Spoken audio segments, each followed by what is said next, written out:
In this sewing tutorial, I'll be showing you how to make this sewing machine mat. There's at least about 3 inches space here all the way around. This is what the finished sewing machine mat looks like. It's very pretty. Let me show you how to complete it.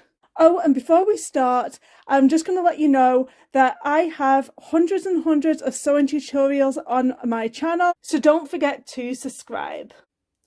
I sew using a Baby Lock Soprano. I have not been paid nor sponsored to create this video. First of all, if you're not sewing with a Baby Lock Soprano and it's just a different machine, another machine that you're using, a different brand, I would recommend measuring the base because your base is not going to be the same size as my base. So go ahead and measure this rectangle here.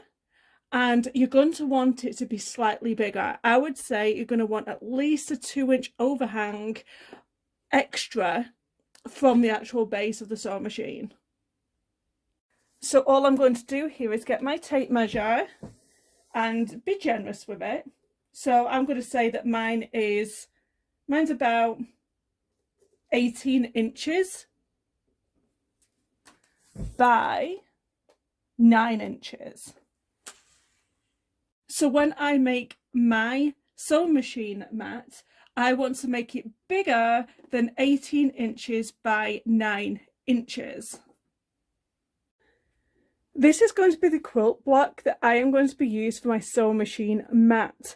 So basically you need a bunch of 5-inch squares and a bunch of 2.5-inch squares. I find that if you keep this one plain, it stands out a lot more. So try not to keep these 2.5-inch squares scrappy, try and keep them consistent. And this is the basis of the quilt block. Take one 5-inch square and take one 2.5-inch square. Take a pencil or a fiction pen, not really too bothered.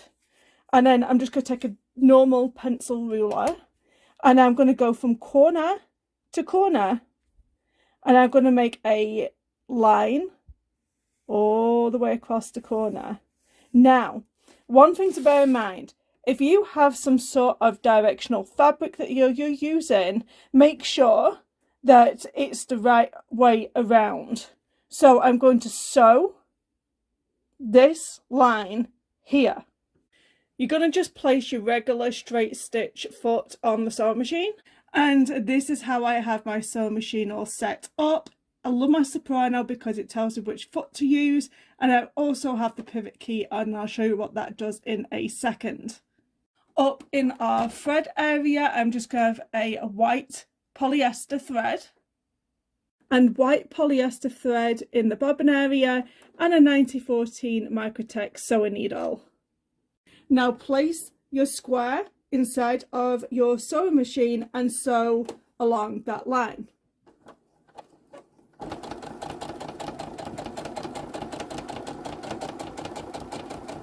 Now you don't have to stop and start like I'm doing, you can just chain stitch several at a time, and then when you come to cutting you are going to line your ruler up against them stitches and you're going to cut 1/4 inch away.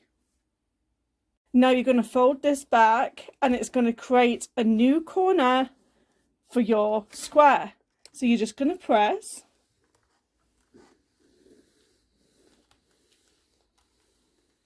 And remember, if you have directional fabric, to audition it before you actually do it. So I want this here sticking up like this one here.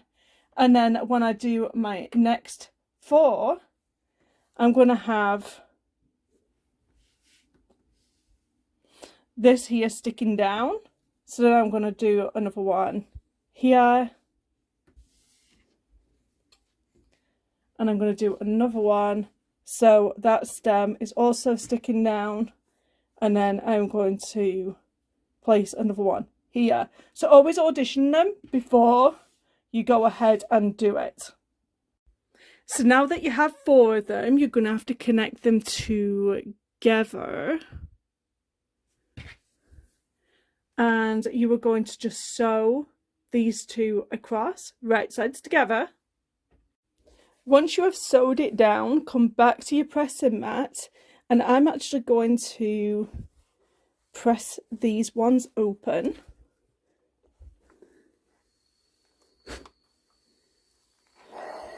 I'm going to turn it around and do the same thing, sewing these two together, right sides together, and take it to your sewing machine. Now, when you attach these two seams together, it's very important to get these center ones in position and see how it's matched together. I'm going to get a wonder clip. I'm going to keep that in place, and I'm going to sew these together. Then we're going to open it up, and we are going to also press these seams down. So you can see how this can get really bulky at the seams. So definitely press these center ones open, and it helps to keep that center part a little less bulky than if you were just to press to the side.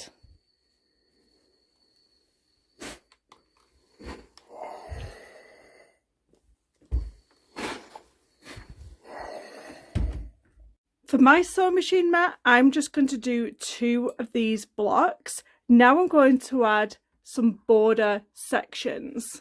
I've cut some 2.5-inch strips. I'm going to keep it white. I'm going to keep it nice and fresh. And I'm going to put one here. And I'm going to sew all the way down on the side here. I'm going to now cut the excess off.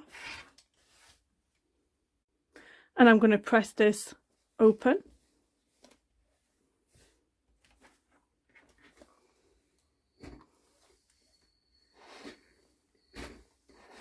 Then I'm going to connect my other block, making sure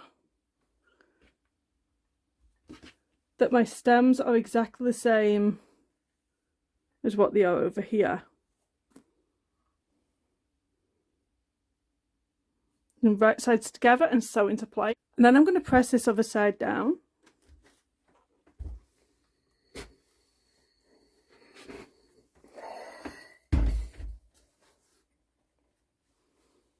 Then I'm going to do another 2.5-inch strip on this side and a 2.5-inch strip on this side.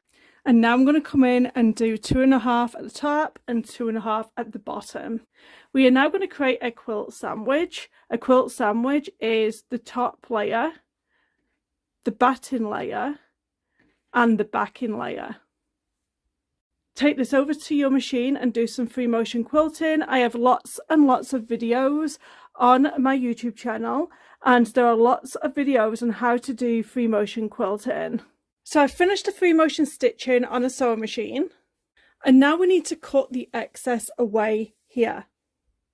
I have now cut 2 strips at 2.5 inches, and I am going to attach this binding onto my sewing machine mat. If you don't know how to attach binding, I have videos on how to make binding, how to attach binding, and how to finish the binding off.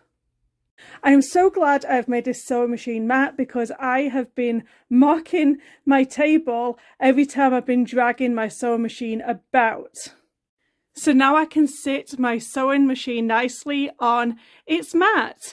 Don't forget to subscribe to my channel. Thank you so much for watching. I'll see you in the next video. Bye.